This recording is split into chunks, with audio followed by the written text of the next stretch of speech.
Bonjour et bienvenue, je suis Bruno Bandelier, le prof de karaté du net.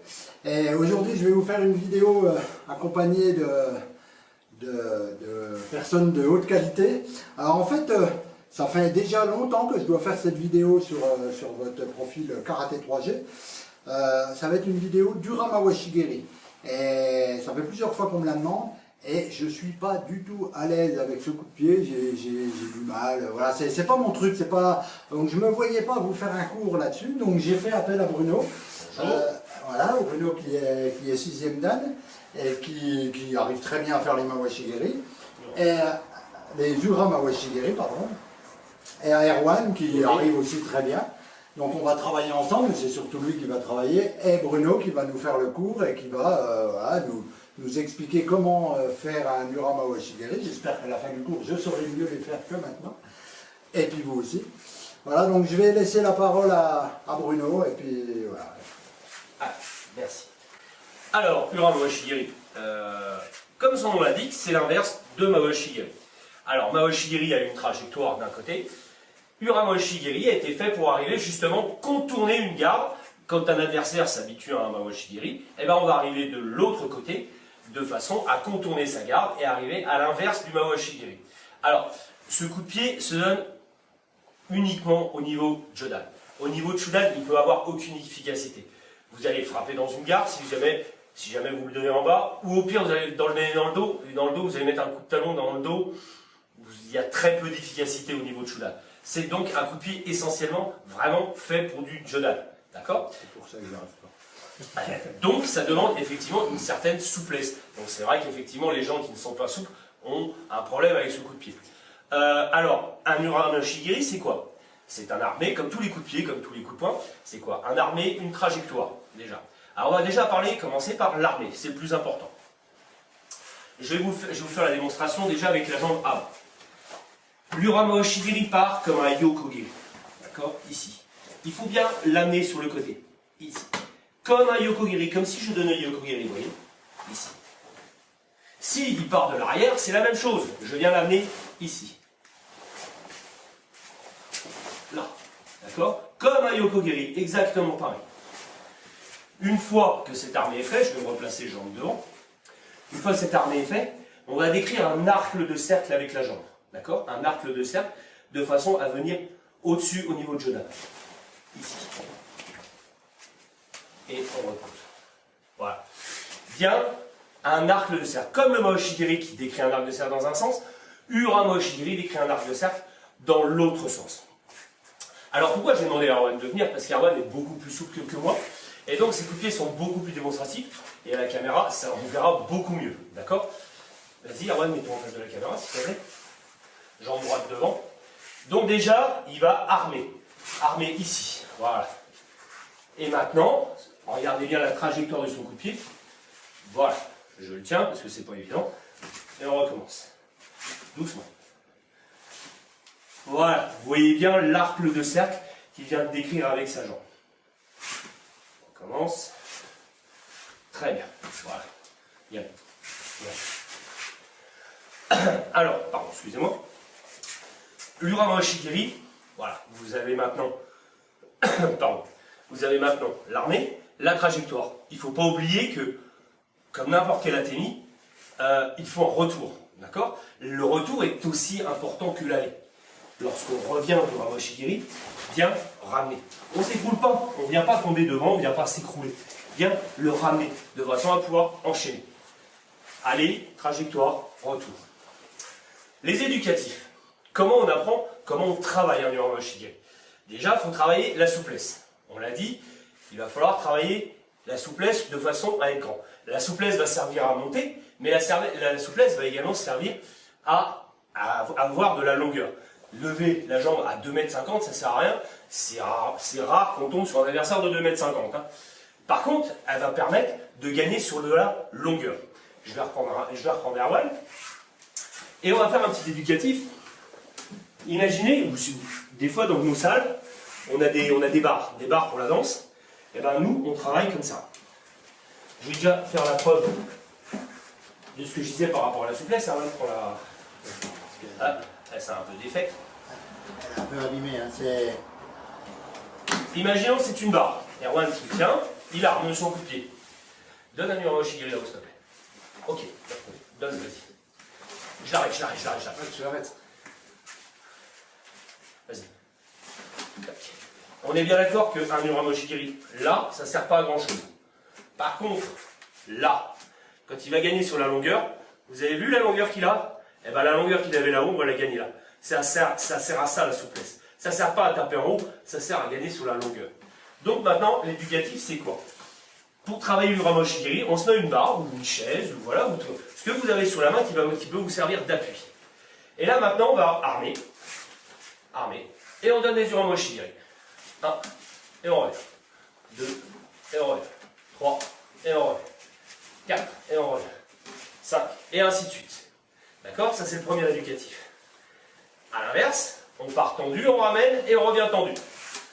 Tendu, on ramène, et on redonne. Voilà. On ramène, et on redonne. On ramène, et on redonne. Voilà, très bien. Voilà, ça, c'est tout le travail du Urawa Oshigiri qu'il faut faire en préparation, de façon à travailler les muscles appropriés, de travailler sa souplesse, et ainsi de suite, et à la fin, afin de pouvoir donner cette Urawa Oshigiri. On va ranger la chaise, on va plus en avoir besoin. Maintenant, on va prendre deux adversaires, Bruno et Erwan, s'il vous plaît. Garde gauche devant les deux. Erwan va donner Urawa Oshigiri de la jambe avant. Voilà. Bruno va faire de même. Il va essayer. Bruno va essayer de faire de même. Voilà. Vous voyez la différence. Il y en a un qui est souple et pas l'autre. Il y en a un qui arrive à le donner, pas l'autre. D'accord? Pourtant, on a un troisième, quatrième dan. On a un premier dan. D'accord? Mais on a un premier dan compétiteur aussi, accessoirement, et qui a commencé le karaté très jeune. Donc, en travail à deux, ça va être ce travail-là qu'il va falloir développer. On met la main, ici, et l'adversaire va essayer d'aller le chercher. Bien en pensant à l'armée de genoux. Voilà. Ce qui va être important, c'est cette armée de genoux. Vas-y, refais-le lentement, stop. Voilà, tu vois, vous voyez déjà le départ, il n'est pas bon. Il part déjà tendu, il part pas de là. Voilà. Et une fois qu'on est parti de là, maintenant, il va ouvrir son pied d'appui.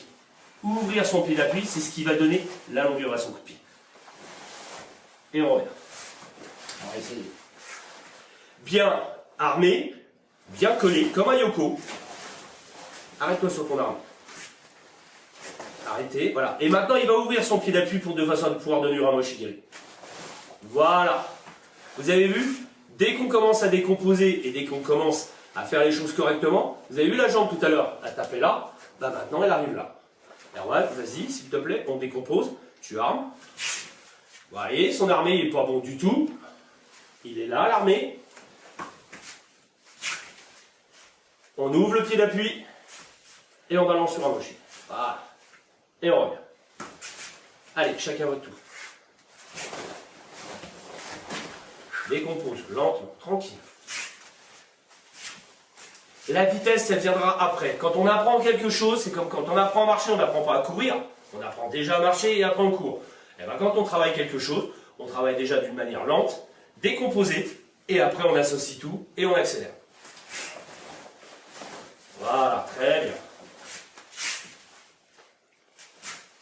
Très bien. Ah. Ce qu'on peut faire au début, comme vous voyez comme Bruno par exemple qui a du mal, voilà, pour éviter les pertes d'équilibre, on se tient. Par contre, on se tient, c'est juste un appui, d'accord? C'est pas on tire l'autre en arrière et on s'en sert pour compenser son déséquilibre. Non, non, c'est pas ça le travail. Allez, on continue.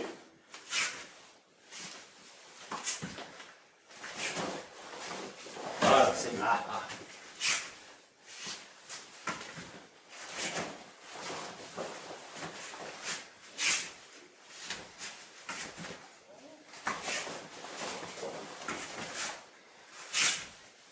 Yann, petite précision, et je ne sais pas, moi je les ai vus, je ne sais pas si à la caméra vous avez pu les voir, au moins vous avez pu voir Bruno parce qu'il est de l'autre côté, vous Erwan un petit peu moins. Une chose qui est importante, les deux travaillent en apnée. C'est-à-dire qu'au moment où ils donnent leur coup, ils ont la bouche fermée et ils ne respirent pas. Vous ne pourrez pas arriver à donner une technique, et surtout encore moins enchaîner, si vous ne respirez pas. Uramawashi guéri, surtout quand on n'y arrive pas. En fait, ce qui se passe avec Bruno, c'est qu'il se tend parce qu'il a du mal à monter, donc il se tend et du coup il ferme la bouche et il se contracte. Et plus il se contracte, moins il y arrivera. Eh oui. Donc il faut apprendre à souffler. Au moment où on donne son athémie, c'est ce qui va permettre de faire le kai aussi. Et on ouvre la bouche et on respire et on respire. D'accord? Ne jamais oublier la respiration. La respiration, c'est le moteur du corps, hein. Sinon vous n'avancerez pas. Je pense que j'ai abordé à peu près l'essentiel, j'ai à peu près fait le tour du coup de pied. Je ne vois pas d'autres choses à dire, à ajouter. Je vous ai donné des éducatifs, des formes de travail. N'oubliez pas que, voilà, si vraiment vous êtes absolument pas souple, mais vraiment pas, déjà la souplesse ça se travaille, eh ben, c'est un coup de pied que vous pouvez aussi oublier, hein, attention. Il n'est pas nécessaire, effectivement, d'avoir un éventail technique important, c'est bien, mais il y a des fois, il y a des choses... Vous savez, des fois un coup de pied dans un tibia c'est bien plus efficace qu'un grand coup de pied dans la tête. Et là je parle d'efficacité, hein. Je parle ni de combat compétition, je parle de vrai, de karaté-do. Si vous avez un jour à vous défendre, un uramawashi dans la tête c'est bien, mais vous savez, ça c'est très bien aussi. Voilà. Et si ça devait vous arriver, c'est pas à plat du pied qu'on le donne, hein, pour l'efficacité, hein. C'est talon en premier. Hein. D'accord? Talon. Là, vous serez efficace. Voilà. En tout cas, je vous remercie. Je remercie Bruno de m'avoir invité. Je remercie Erwan de nous avoir servi de partenaire. Et je vous remercie à tous de m'avoir écouté.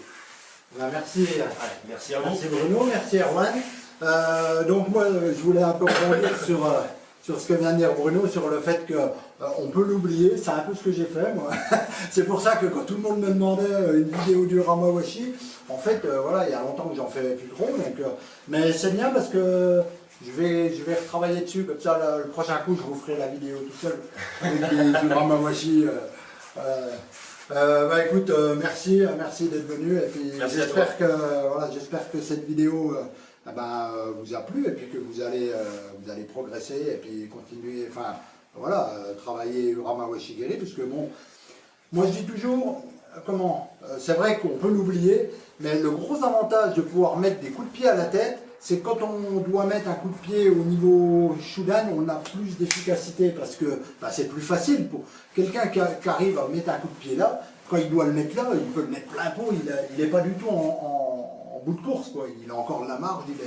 Donc c'est bien aussi de travailler voilà. Et avec une chaise ou si vous avez une barre ou voilà, enfin ou n'importe, l'important c'est de se tenir et puis comme tu as expliqué, voilà, d'aller doucement et puis on se muscle et puis on travaille là. Alors, quand j'ai dit abandonner, c'est là je parle vraiment de cas extrêmes de manque de souplesse. Hein. Faut pas oublier qu'on arrive, à progresser que par le travail et par la volonté. D'accord? Sinon, vous allez commencer une technique, vous allez l'abandonner parce qu'elle est trop dure, puis après vous allez en abandonner une autre parce qu'elle est trop dure, puis après vous allez plus progresser. Non, attention, là, faites bien attention à ce que j'ai dit. Ne faites pas des raccourcis. Si vraiment, vous êtes absolument pas souple et que vous ne pouvez pas travailler votre souplesse dû à des raisons d'articulation, d'âge aussi, et ben là, oui, peut-être oublier l'Uramawashi guéri. Mais pour les autres, faut transpirer, faut bosser, et vous verrez, vous y arriverez. Hein. Mais les choses ne seront pas en une seule journée non plus. Hein. Ouais, et comme disait, m'avait dit un coup dans Johnny James, c'est là qui est déjà venu sur nos vidéos, quand tu parlais tout à l'heure de défense, voilà, de vraie self-défense, comme il dit, hein, la tête si elle est trop haute, comme tu disais, on tape dans les tibias et la tête elle descend. Hein. Donc après elle se met à la hauteur qu'on veut. Donc, mais voilà, là on va travailler au Uramawashi et comme il dit, on sue et puis on va y arriver. Je vous referai une vidéo tout seul. Non. Allez, merci à tous. Merci bien.